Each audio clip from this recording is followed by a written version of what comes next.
G-Tools have Kaizen Foam sheets designed to give you a quick and easy way to achieve maximum tool organization and visual tool control in your storage space.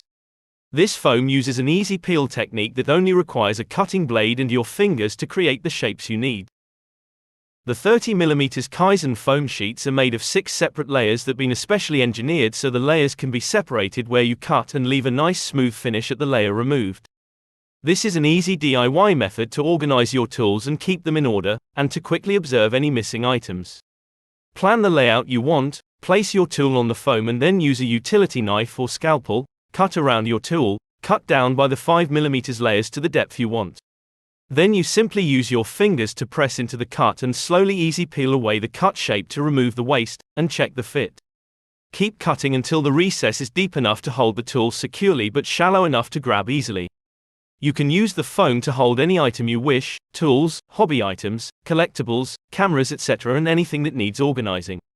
The dual color foam has a single layer of black on the top, or bottom if you turn it over, and other layers are red so when cut out, the color contrast is easily visible against the top covering layer, providing a very quick and easy reference for tool control.